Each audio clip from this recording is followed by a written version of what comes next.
Did Michelle Phillips really stare down the Ed Sullivan Show, peel a banana on national television, and turn one of America's biggest family stages into a tiny act of rock and roll rebellion? For decades, that's the story people wanted to believe. But the truth is stranger. And somehow, a little sadder. By the fall of 1967, the Mamas and the Papas already felt like a beautiful postcard from a California dream that was starting to curl at the edges. They had arrived like sunshine breaking through a cold American winter. California Dreamin' wasn't just a hit record. It was a mood, a migration, a promise. You can almost feel it now. AM radio humming from a Chevy dashboard, girls in white go-go boots, boys in suede jackets, and that soft, aching harmony rolling out over the air like ocean fog drifting into Laurel Canyon. Michelle Phillips stood right at the center of that image.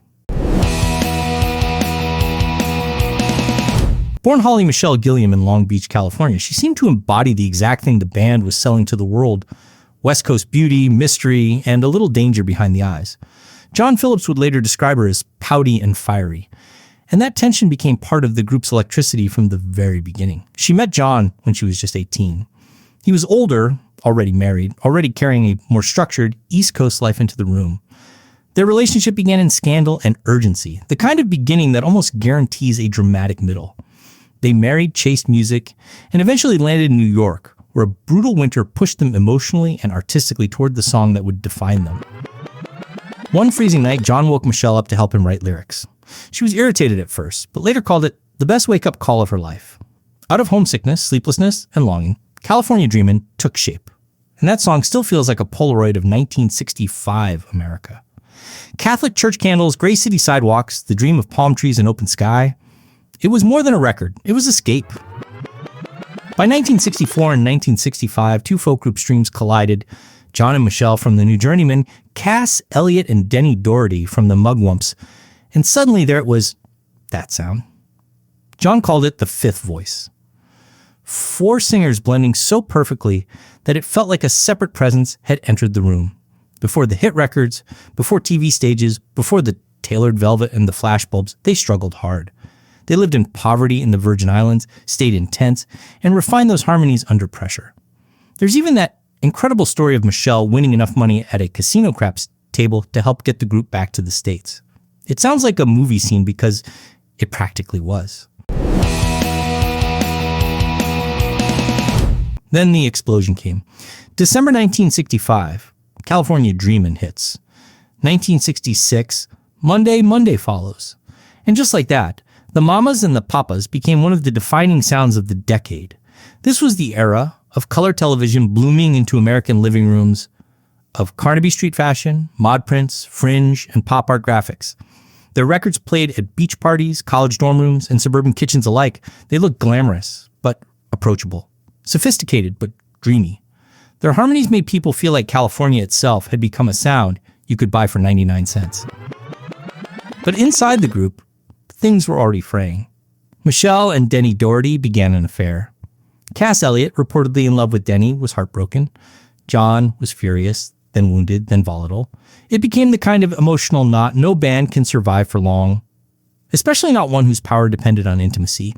On Michelle's 22nd birthday in June of 1966, John fired her from the band after discovering another affair, this time with Gene Clark of the Byrds. Imagine that for a second. The face of the group, the visual symbol of the whole California fantasy, suddenly gone. She was replaced briefly by Jill Gibson, but fans noticed. More importantly, the chemistry noticed. That mysterious fifth voice was missing. By August, Michelle was back.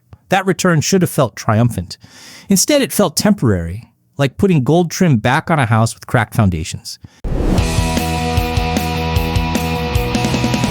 By 1967, the culture around them had shifted. The summer of love was in full bloom. Monterey pop had turned the counterculture into a national spectacle. Flower power was everywhere, but so were exhaustion, ego, and disillusionment. Psychedelia was getting louder. The innocence of early folk pop was fading. And right in the middle of it all sat the Ed Sullivan Show, still one of the biggest stages in America, but now increasingly awkward as rock music grew less obedient. 1 week before the Mamas and the Papas appeared, Jim Morrison and the Doors had gone on Sullivan and refused to change the word higher and light my fire. It became instant legend. Dangerous rock star versus old school TV authority. That clash lingered in the air at CBS like smoke after a backstage argument. So when the Mamas and the Papas arrived on September 24th, 1967, people were already primed to read defiance into anything unusual. But here's what matters. The group was not walking in as united rebels. They were walking in as a band coming apart. Their relationships were strained. Their fourth album sessions were stumbling. John and Michelle were estranged inside their marriage. Denny and Michelle had their own emotional residue. Cass was carrying wounds of her own. Days later, John would announce the group was taking a break. That night on Sullivan, they were scheduled for a medley. And like many TV acts of the era, especially for complicated multi-song arrangements, they were told to lip sync. Now, for some bands, lip syncing was just part of the job. Smile, mime, get through it. But for a group built on vocal authenticity, on that almost mystical blend of four real human voices, pretending may have felt absurd. Not revolutionary. Just absurd. And that absurdity is all over the footage. Michelle appears reclining in a bathtub during Monday, casually eating green grapes. That wasn't random hippie decor. It was a callback to the band's debut album cover.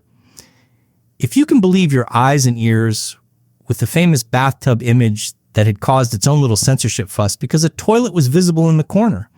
It was a visual Easter egg for fans. Then the medley shifts. The fruit plate remains. The mood is loose, maybe too loose. And during California Dreamin', Michelle reaches for a banana. This is the moment that became myth. Because in 1967, bananas were not neutral props. Earlier that year, the Berkeley Barb had published a satirical item claiming dried banana peels could produce a psychedelic high, a fake chemical called bananidine. The rumor spread fast enough that the FDA actually had to investigate. Young people all over America heard some version of the story. So when Michelle Phillips peeled a banana on national television, viewers didn't just see fruit. They saw a possible wink, a coded counterculture joke, a sly middle finger to television respectability. And the footage helped that theory grow. John is visibly holding an acoustic guitar that doesn't appear to be plugged in. At one point, he stops pretending to strum and turns to laugh and chat with Michelle while the music carries on perfectly. Cass's microphone cord looks bundled and unconvincing. The whole thing has the air of brilliant people emotionally checking out in public. That's why the banana became legend. It seemed to fit the scene too perfectly. But decades later, Michelle gave the story back its human scale. In 2021, speaking on her daughter Chinna's YouTube channel, she explained that the banana wasn't some carefully designed protest at all. She said she felt awkward. She didn't know what to do with her hands. She wasn't playing an instrument. They weren't really singing live, and she wanted to look natural on camera. So she noticed the fruit and started eating. That's it. No manifesto. No secret political theater. No pre-planned rebellion. Just nerves. And somehow that makes the footage even more fascinating. Because if you watch closely, there's a tiny layer of comedy to it. In a few moments, Michelle seems so committed to managing the visual business of the performance that she almost confuses the banana with the microphone itself. It's not a grand statement. It's the kind of surreal little lapse that happens when smart, exhausted people are trapped inside a fake version of their own art. That's the real power of the clip. People wanted it to be a protest because protests make for cleaner legends. They have heroes, villains, and intention. But rock history is often messier than that. Sometimes the iconic moment isn't born from strategy. Sometimes it comes from fatigue, nerves, and emotional static. And by late 1967, no major American group was carrying more emotional static than the Mamas and the Papas. This is the part of the story that gives the banana its aftertaste. When Americans watched that performance, many still saw glamour, the hair, the velvet, the California mystique, the familiar songs. They heard the soundtrack of beach bonfires, transistor radios, first kisses, convertible rides down sunset-colored roads. But underneath it was collapse. The band's internal bonds were nearly spent. Their magic still existed in flashes, but it was becoming harder and harder to hold it together long enough for the world to see it. Days after the Sullivan appearance, John announced a break. Not long after that, the group was effectively over. By 1968, Michelle and John's daughter Chinna was born. By 1970, their marriage was over. In 1974, Cass Elliot died in London, and with her went any real hope of fully reassembling that original fifth voice. And that's what makes the Ed Sullivan banana moment feel almost haunting now. It wasn't the birth of something. It was one of the last flickers of something dying. Not with a screaming argument. Not with a smashed guitar. Not with a dramatic walk-off. With a half smile, a fake TV medley, a prop bathtub, an unplugged guitar, and a woman trying not to look awkward on camera. There's something deeply 1960s about that. A decade that sold itself as revolution and freedom, but often hid loneliness, confusion, and burnout just behind the mascara and stage lights. A band that gave America some of its warmest harmonies while living inside some of its coldest private tensions. And yet, none of that erases the magic. If anything, it makes it more human. Because Michelle Phillips did not need the banana to be a rebel. Her place in rock history is already secure. She was there in the freezing New York winter when California Dreamin' was born. She was part of the alchemy that made those harmonies timeless. She survived the love triangles, the firing, the return, the collapse, and the decades of myth-making that followed. And maybe that's the final twist. The public spent years turning her into a symbolic protester in one TV moment. But the more moving truth is that she was something more recognizable than a symbol. She was a performer in a disintegrating band, trying to make an impossible moment look effortless. That's not lesser, that's real. So the next time you see that clip, Michelle in soft 1967 lighting, banana in hand, harmonies floating through the studio, remember what you're really watching. Not a prank, not a stunt, not even a protest, exactly. You're watching the California dream meet the end of its innocence. You're watching one of pop music's most beautiful groups mime their own mythology while it slips away from them. And in the middle of it all, Michelle Phillips reaches for the nearest ordinary thing she can find, a banana, and accidentally creates one of the strangest, most unforgettable images in rock and roll television history. Sometimes the truth behind a legend doesn't make it smaller. Sometimes it makes it ache a little more.